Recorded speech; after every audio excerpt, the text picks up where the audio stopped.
Ladies and gentlemen, welcome to MedSynapse, your getaway to global healthcare connections, linking you with doctors around the world. I'm your host, Dr. Nidar, and today we have the privilege of hosting a distinguished speaker who embodies excellence in healthcare and soft skills training, Dr. Faris Ali, a medical doctor and a leader in public health, joining us from Saudi Arabia. Dr. Faris is not just a medical professional, he is a passionate soft skills trainer and a leader in public health. Over the past 6 years, he has made a lasting impact by training over 4,000 healthcare providers through more than 150 comprehensive programs.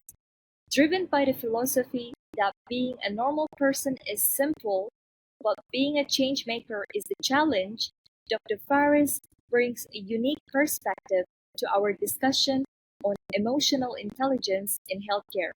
His enthusiasm and commitment to positive change make him a true pioneer, and we are privileged to have him join us on MedSynapse. Welcome, Dr. Faris. Hello, everyone.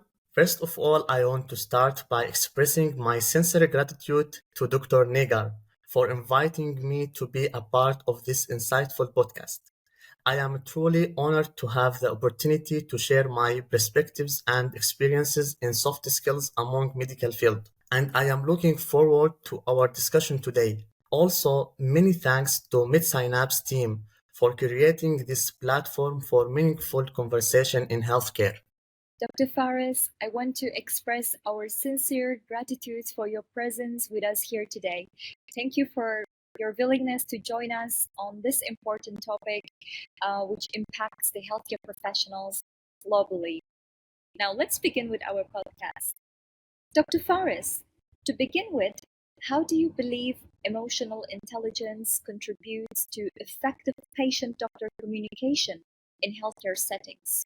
Emotional intelligence plays a crucial role in effective patient-doctor communication in healthcare settings. It enables doctors to understand and manage their own emotions, empathize with patients, and navigate challenging situations with sensitivity. By being attuned to patients' emotions, doctors can establish trust, provide support, and address concerns more effectively.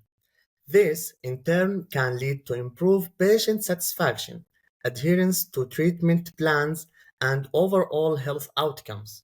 Additionally, emotional intelligence helps doctors communicate complex medical information in a clear and compassionate manner, fostering better understanding and collaboration with patients.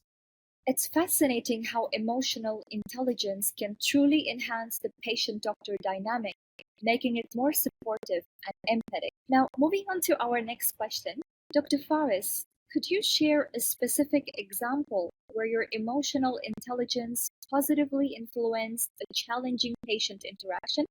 For instance, I encounter every day a patient who is anxious about a medical procedure.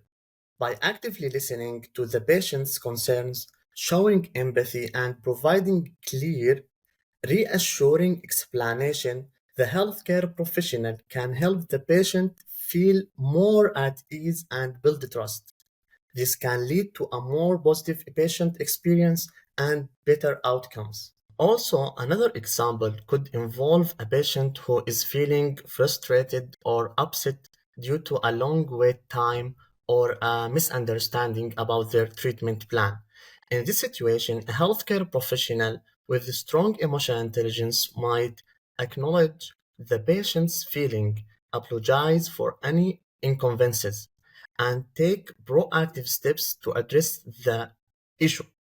By demonstrating empathy, patience, and willingness to resolve the situation, the healthcare professional can help the patient feel heard and valued, ultimately improving the overall patient experience. Dr. Faris, now moving on to our next question, how can healthcare professionals enhance their empathy when dealing with patients facing difficult diagnoses? Healthcare professionals can enhance their empathy when dealing with patients facing difficult diagnoses by a lot of strategies. The first strategy, active listening. Actively listening to patients without interrupting, showing genuine interest in their concerns. The second strategy, empathetic communication, using language that conveys understanding and compassion and avoiding dismissive or cold response. The third strategy, understanding patient perspectives, taking the time to understand the patient's unique circumstances, beliefs, and values and considering these factors in their care plan. 4. Providing emotional support. Offering emotional support and reassurance and encouragement and connecting patients with appropriate resources such as support groups and counseling services. The fifth strategy, building trust. Building a trusting relationship with patients by being honest, transparent, and reliable in their communication and care. The sixth strategy, self reflection. Engaging in self reflection to understand their own biases, emotions, and reactions, and how this may impact their interactions with patients. The last strategy, professional training. Participating in empathy focused training programs, workshops, or continuing education to develop and maintain empathetic skills. These points definitely align with the idea that empathy is a skill we can actively work on to improve patient experiences. Now, moving on to our next question, Dr. Faris, how do you navigate situations where there is a difference in communication styles between healthcare team members, ensuring a cohesive and empathetic approach? It's a great question and important. Navigating situations where there is a difference in communication styles between healthcare team members while ensuring a cohesive and empathetic approach involve several key strategies. The first, open question, encouraging open dialogue among team members to discuss and understand each other's communication styles, preferences, and potential challenges. The second strategy, active listening, emphasizing the importance of active listening within the team, allowing each member to express their perspectives and concerns without interruption. Also, establishing common ground, identifying common goals and values within the team to create a shared understanding of the importance of cohesive and empathetic communication. The fourth strategy, standardized communication protocols. Implementing standardized communication protocols or tools such as structured hand-off procedures or team huddles to ensure consistent and clear information exchange. The fifth strategy, flexibility and adaptability. Encouraging team members to be flexible and adaptable in their communication styles, recognizing and respecting the diversity of approaches while aiming for a cohesive and empathetic overall approach. The last strategy, and it's very important and most important, constructive feedback. Creating a culture of constructive feedback where team members can provide and receive feedback on their communication styles in a respectful and supportive manner. Dr. Faris, what role do active listening skills play in fostering a strong doctor-patient relationship, and how do you actively incorporate them into your practice? Active listening skills play a crucial role in fostering a strong doctor patient relationship by demonstrating empathy, building trust, and improving patient satisfaction and health outcomes. Actively incorporating active listening into practice involves several key steps. The first step, please giving full attention to the patient. When interacting with patients, it's important to give them your undivided attention. Maintain eye contact and avoid distractions to show that you are fully engaged in the conversation. The second step, paraphrasing and summarizing. Reflecting back what the patient has said by paraphrasing their concerns or summarizing key points helps to ensure that you have understood them correctly and shows that you value their perspective. The third one, asking open ended questions, encouraging patients to share their thoughts and concerns by asking open ended questions, allow for a more comprehensive understanding of their needs and experiences. The fourth step, nonverbal skills, using appropriate nonverbal skills such as nodding and maintaining an open and welcoming posture can convey understanding. Fifth, empathetic response. Responding to patients with empathy and understanding and validating their experiences can help build rapport and trust. Incorporating these active listening skills into practice can lead to improved patient satisfaction, better adherence to treatment plans, and a stronger doctor patient relationship based on mutual respect and understanding. Now let's move on to our next important subtopic for today, that is delivering difficult news. Dr. Faris, could you please discuss with us a time when you had to deliver difficult news to a patient, and how did your emotional intelligence guide your approach? Yes, it's very important question. When delivering difficult news to a patient, healthcare professionals can apply emotional intelligence through the following practical steps. The first step, prepare in advance. Before the conversation, take the time to prepare and gather all necessary information. Anticipate potential questions and concerns the patient may have. The second step, choose the right setting.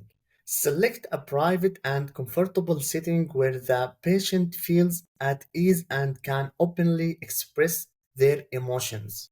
The third step, establish rapport. Begin the conversation by establishing rapport and showing genuine care and concern for the patient's well being. The fourth step, provide information in digestible portions. Break down complex information into manageable segments, checking in with the patient to ensure they understand and are comfortable with the pace of the conversation.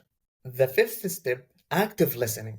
Actively listen to the patient's response, allowing them to express their emotions and concerns without interruption. The sixth step, empathetic communication. Use language that conveys empathy and understanding and be mindful of the tone and delivery of the information. The seventh step, provide support. Offer emotional support, reassurance, and validation of the patient's feelings. Be prepared to provide resources for additional support, such as counseling services and etc. The last step and the most important, it's follow-up plan. Please discuss a follow-up plan including next steps, further evaluations, and ongoing support to ensure the patient feels supported beyond the initial conversation. This really reflects the delicate balance required in communicating sensitive information with empathy. Thank you, Dr. Faris. Now, moving on to our final question for today. Dr. Faris, what initiatives or training programs could be implemented to further develop emotional intelligence skills among healthcare professionals? We have several initiatives and training programs can be implemented to further develop emotional intelligence skills among healthcare professionals, like emotional intelligence workshops. Organize workshops specifically focused on emotional intelligence, covering topics such as empathy, active listening, self awareness, and managing emotions in healthcare settings. Also, communication skills trainings offer comprehensive communication skills training that includes modules on empathetic communication, delivering difficult news, and building rapport with patients. Also, it's my favorite way to improve emotional intelligence role playing exercise. Conduct role playing exercise that simulate challenging patient interactions, allowing healthcare professionals to practice and receive feedback on their emotional intelligence skills. Fourth, mindfulness and stress management programs. Introduce mindfulness and stress management programs to help healthcare professionals develop self awareness, emotional regulation, and etc. The fifth, cultural competency training. Provide training on cultural competency and diversity, helping healthcare professionals understand and navigate the diverse emotional and communication needs of patients from different backgrounds. The last way, peer support and monitoring programs. Establish peer support and monitoring programs where experienced healthcare professionals can share their insights and provide guidance on developing emotional intelligence skills. Thank you so much, Dr. Faris, for sharing your valuable insights and experiences on emotional intelligence in healthcare. Your expertise has shown us the importance of empathy and effective communication in the medical field today. Thank you. Thank you to all our audience, and I would like to extend my sincere gratitude to Dr. Nigar for providing this platform to discuss the vital topic of emotional intelligence in the medical field. As we conclude, I encourage all healthcare professionals to cultivate emotional intelligence as a cornerstone of compassionate care. By understanding and managing our emotions, we can better connect with patients and colleagues, ultimately enhancing the quality of care we provide. Let's continue to learn, grow, and make a positive impact in the medical community together. Take care and remember, empathy and understanding can truly transform the patient experience. Thank you. Thank you so much once again, Dr. Faris, for your time and for sharing your wealth of knowledge with us today. It has been truly an enlightening conversation, and we are looking forward to having many more enlightening podcasts together. And to our audience, thank you for joining us today. We appreciate your time and your curiosity. If you found this discussion informative, don't forget to subscribe to MedSynapse for more enlightening videos. Stay tuned for our upcoming episodes where we continue to explore diverse medical topics with leading experts. Until next time, take care.